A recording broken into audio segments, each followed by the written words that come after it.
with Pride of the Southland Kennels. Today we're going to be discussing the advantages of a smaller bulldog. If you're familiar with my channel, then you know that we're trying to introduce a Staffordshire Bull Terrier male into our American Bulldog family of dogs that we've been working with over the last 6 to 8 years. So the number one thing that comes to my mind when I think about a smaller bulldog is easier to handle. Now, how small do we want to go?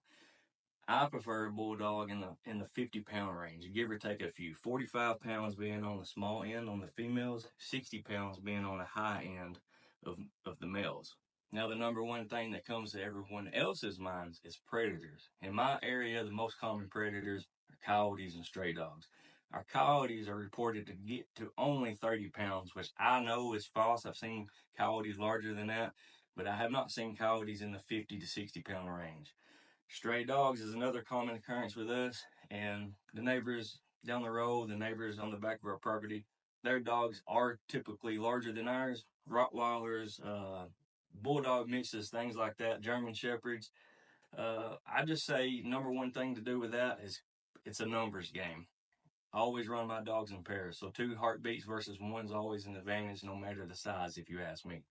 Controversy alert, another reason I believe in a smaller bulldog is because of a study done back in the 90s, I believe, by Darren Jones. Darren Jones tested at least 24 dogs, the best I can remember, doing pin hip tests and OFA tests. And what he found was dogs with equal scores, and let's just say bad hips in this case, dogs with equally bad hips with similar scores on OFA and pin hip, a 60-pound dog did not show the same signs that a 100-pound dog would. So you could technically have bad hips in a 60-pound dog, never show any signs of it. It's not going to affect the dog. Whereas a 100-pound dog, that same bad score, you will see physical defects on the dog. Now, I'm not saying this is an excuse to breed dogs with bad hips. I'm saying this is an advantage.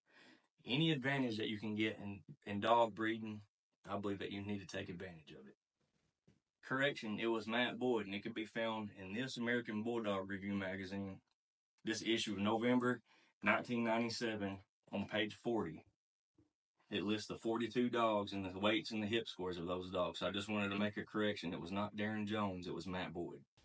Another advantage a smaller dog has is it's more economical. It's more cost efficient to feed those dogs. A lot of people don't seem to care about that at all times throughout history, but right now, when times are a little bit tough, inflation's high, everybody's looking how to save money. In my opinion, if you can raise 2 dogs for the price of 1, that's an advantage on your end. With that being said, this is just a video to hit all the high points, the things that stand out to me when talking about the advantages of a smaller bulldog.